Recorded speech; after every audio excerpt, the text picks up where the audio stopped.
যে তারেক রহমান প্রধানমন্ত্রী হতে যাচ্ছে, তিনি ঘোষণা করেছে আগামীকাল সন্ধ্যার দিকে তিনি জামাতের আমির ডক্টর শফিকুর রহমানের বাসায় যাবে তার সাথে সাক্ষাৎ করতে। আলহামদুলিল্লাহ বলে না? আমরা তো এমন একটা দেশেরই স্বপ্ন দেখি, এটা তো ইতিবাচক রাজনীতি, এটাই তো নতুন বাংলাদেশ। তারেক রহমান জামাতের আমিরের সাথে দেখা করবে, তার বাড়িতে গিয়ে নাহিদ ইসলামের বাড়িতে যাবে, তাদের সৌজন্য সাক্ষাৎ হবে, মিলে জিলে দেশ চালাবে। তাহলে আমার কথা হলো, বড় নেতা একই সাথে থাকে, একই সাথে চা খায়, দাওয়াত খায়, আপনারা এলাকার ভেতরে নিজেরা গন্ডগোল করে কেন অশান্তি তৈরি করবেন? মনে রাখবেন, মারা গেলে ওই নেতা জানাজাতে আসবে না, এই গ্রামের লোকজনই কিন্তু আপনার জানাজাতে যাবে, এই পাড়া প্রতিবেশী জানাজায় যাবে। তাহলে বোঝা গেল নেতার চাইতেও বেশি প্রয়োজন হলো এলাকার মানুষের সাথে ভালো সম্পর্ক রাখা। তারেক রহমান বলেছে, মাজলুমদের উপরে সবলদের আঘাত আমি মেনে নেব না, জুলুম আমি মেনে নেব না। সুতরাং নেতা কর্মীদের বলি, নেতার কথা যদি মেনে চলতে চাও, জুলুম করা যাবে না। আর তারেক রহমানকে বলতে চাই, যারা জুলুম করবে এদের ব্যাপারে ব্যবস্থা নেন, এই দেশের জনগণ আপনাকে ধন্যবাদ জানাবে। এ ভোট হয়ে গেছে, মিলেমিশে দেশ চালান, আর কোন মারামারি ঝগড়া বিবাদ এই দেশের মধ্যে আমরা দেখতে চাই না। আল্লাহ তাআলা আমাদের সকলকে মিলেমিশে থাকার তৌফিক দান করুক, বলেন আমিন। আসেন তাহলে বলতে চাচ্ছিলাম আজকের আলোচনার সাবজেক্ট কি, আর একটু জোরে বলেন, গভীর মনোযোগ লক্ষ্য করুন। ইবাদত কাকে বলে? ইবাদত শব্দের শাব্দিক অর্থ দাসত্ব করা, গোলামি করা, হুকুম মেনে চলা। একেবারে সোজা কথা, এই কোরআনের ভেতরে 1000 আল্লাহ তাআলা আদেশ করেছে, 1000 নিষেধ করেছে। প্রত্যেকটা আদেশ এবং নিষেধ মেনে চলার নাম হলো ইবাদত। ভালো করে মাথার মধ্যে ঢুকানোর চেষ্টা করেন। শুধু নামাজ, রোজা, হজ, যাকাত ইবাদত নয়। আল্লাহ কোরআনের ভেতরে যত আদেশ করেছে, যত নিষেধ করেছে, হাদিসের ভেতরে রাসূল যত আদেশ করেছে, যত নিষেধ করেছে, প্রত্যেকটা আদেশ এবং নিষেধ মেনে চলার নাম কি? লক্ষ্য করে বোঝার চেষ্টা করেন। ইবাদত প্রধানত 5 প্রকার। জোরে বলেন, কত প্রকার? 1 নম্বর ব্যক্তিগত ইবাদত, 2 নম্বর পারিবারিক ইবাদত, 3 নম্বর সামাজিক ইবাদত, 4 নম্বর রাজনৈতিক ইবাদত, 5 নম্বর অর্থনৈতিক ইবাদত। চিৎকার করে বলতে হবে, ইবাদত কত প্রকার? গভীর মনোযোগ লক্ষ্য করুন। 1 নম্বর হলো ব্যক্তিগত ইবাদত। ব্যক্তিগত ইবাদত কাকে বলে? আল্লাহর কোরআন বলেছেন, আকিমুস সালাহ ওয়া আতুজ যাকাত, নামাজ কায়েম করো, যাকাত প্রদান করো। আল্লাহর কোরআন বলেছেন, ওয়ালিল্লাহি আলান নাসি হিজ্জুল বাইত, যদি তোমাদের সামর্থ্য থাকে হজ করো।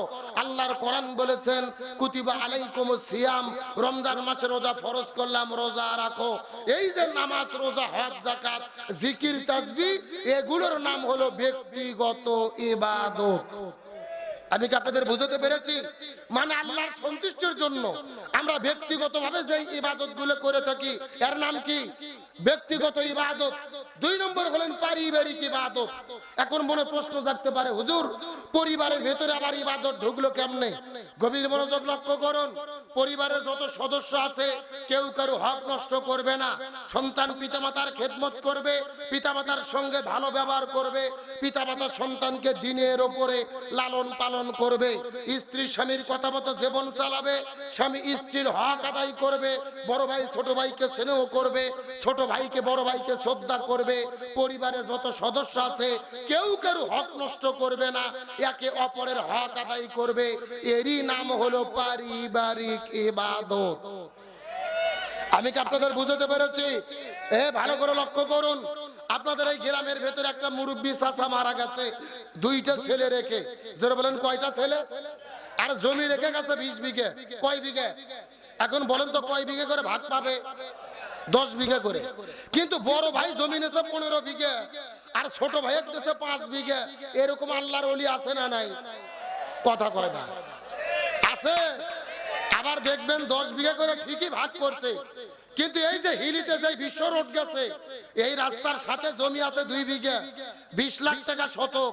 ওটা নিয়েছে বড় ভাই, আর ছোট ভাই নিয়েছে একবারে ভারতের কাঁটাতারের ভেড়ার কাছে, বলতেছে যা ওখানে তুই বেগুন চাষ করে খা।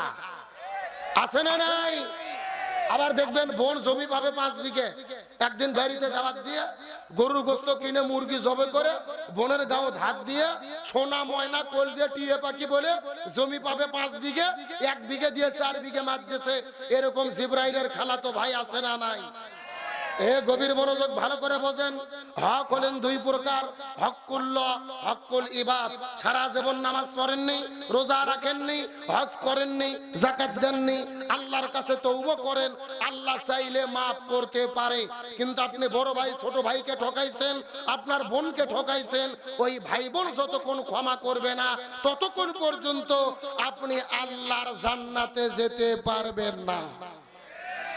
এমন লোক আছে দেখবেন 5 ওয়াক্ত নামাজ পড়ে, হজ করছে 6 বার, মাথার টুপি, চেহারা দেখে মনে হয় জিবরাইলের খালাতো ভাই, অথচ ভাই বোনক ঠকানোর জম। এ কথা কন না কে? ভালো করে বোঝেন। যে ব্যক্তি নামাজ পড়ে, রোজা রাখে, হজ করে, যাকাত দেয়, অথচ ভাই বোনের হক নষ্ট করেছে, এরাদের নামাজ, রোজা, হজ, যাকাত, জিকির, তাসবিহ ওই আত্রাই আর করতোয়া নদী দিয়ে ভাসে চলে যাবে, আল্লাহর জান্নাতে যেতে পারবে। তাহলে বোঝা গেল পারিবারিক ইবাদত। 3 নম্বর হলো সামাজিক ইবাদত। কি ইবাদত? আচ্ছা, সমাজ বলতে আমরা কি বুঝি? গ্রাম, পাড়া, মহল্লা, এলাকা সব কিছু মিলে হলো সমাজ। আপনাদের গ্রামের ভেতরে এমন লোক আছে চাকরি করে মাসে 50,000 টাকা বেতন পায়, অথবা এমন লোক আছে ব্যবসা করে লক্ষ টাকা উপার্জন করে, প্রতি সন্ধ্যায় গরুর গোশত দিয়ে ভাত খায়, অত সেই গ্রামের ভেতরে এমন গরিব মানুষ আছে 3 সন্ধ্যা খেতে পায় না, ওই লোকের খবর রাখে না। এমন লোক আছে না নাই?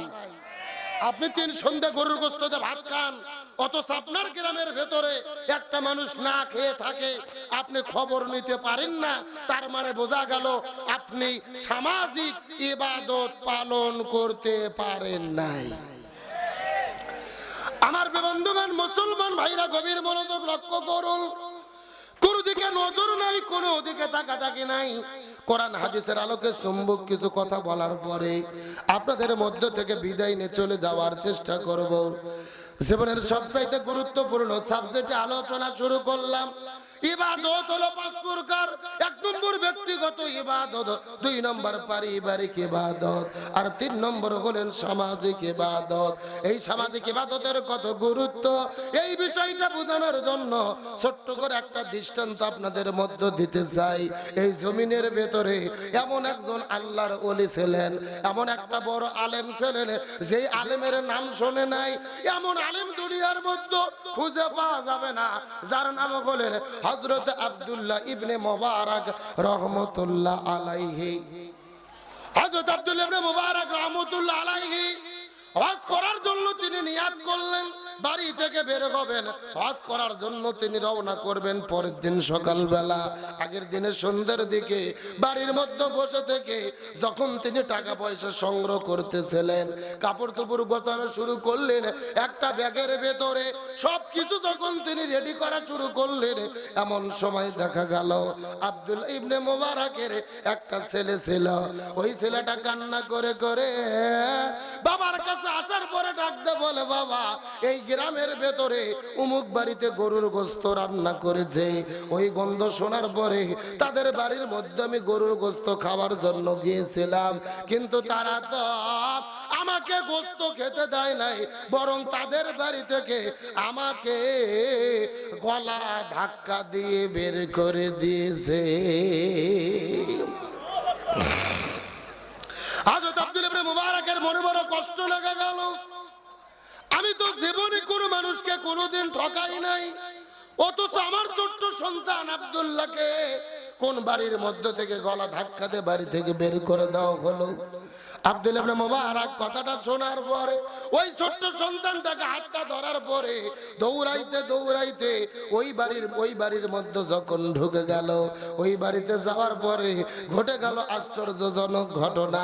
লক্ষ্য করে দেখা গেল আব্দুল্লাহ ইবনে মুবারক ওই বাড়ির মধ্যে যখন প্রবেশ করেছে, লক্ষ্য করে দেখে ওই বাড়ির যেই মানুষটা মালিক ছিল, ওই মানুষটা চিৎকার করে বলে, আমার কপাল এত ভালো, মনে হচ্ছে আসমানের চাঁদ আমার বাড়ির মধ্যে প্রবেশ করেছে, মনে হচ্ছে আসমানের তারকা আমার বাড়ির মধ্যে প্রবেশ করেছে। এই রকম যখন প্রশংসা করা শুরু করেছে, আব্দুল্লাহ ইবনে মুবারক ডাক দিয়ে বলে, এ মানুষ তুমি ভালো করে বোঝার চেষ্টা করো, আমার প্রশংসা পরে করবে, আগে তোমার কাছে প্রশ্ন করি, বলো তো দেখি আমার সন্তানটাকে কেন তুমি গলা ধাক্কা দিয়ে বাড়ি থেকে বের করে দিয়েছো?